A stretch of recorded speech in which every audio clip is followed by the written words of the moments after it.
Welcome to the lesson titled Insects Like Global Warming. So we're going to talk a lot about insects in this particular lesson and focusing on insects' roles as vectors. So vectors are things that transfer the infectious agent from reservoir to host. And most of the time that's a biological agent, in other words, a living thing. And most of the time it's a vector, especially a blood-sucking hematogenous vector. So there are a variety of different ones. The ones that most people think of are mosquitoes and ticks, but there's a variety of different biting flies and other organisms that that can do this process too. Most of these are geographically restricted. You've got to have the right species of insect partnered with the right etiological agent in order to get the disease. So if the insect only lives in certain climate zones or in certain areas of the world, then you don't see that disease because that insect vector is missing. So he's kind of the middleman in the disease process.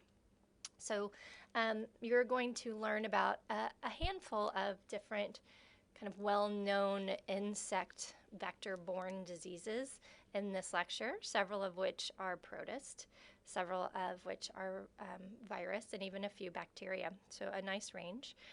Things like malaria, things like Rocky Mountain spotted fever, different types of arbovirus encephalitis.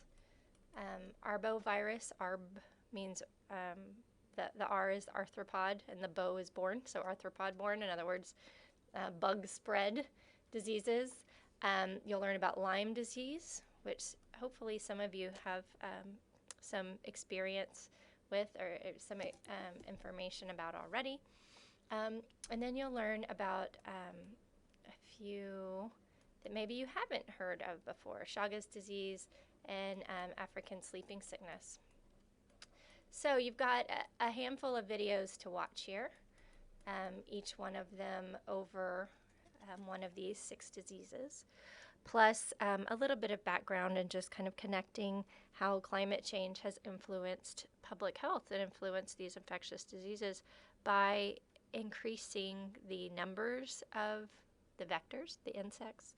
And in some situations, it's actually shifted the endemic area of a disease because of the climate change and the vector's response to the temperature shift of that area. So hopefully you find this lesson interesting. It's got lots of disease information. Remember, as you're watching these disease videos, to approach it as if, how would you do a case study? How could you diagnose a patient who has that disease? What would they look like? What would they be telling you? What would they be experiencing? And approach it in that way instead of approaching it as, writing a research paper on every detail of the disease. Focus yourself on what the key symptoms are and why those key symptoms occur. As usual, if you have any questions, please post in the Muddiest Point discussion board, and myself and your peers will do our best to try to answer your questions. Good luck, and I hope you enjoy this lesson.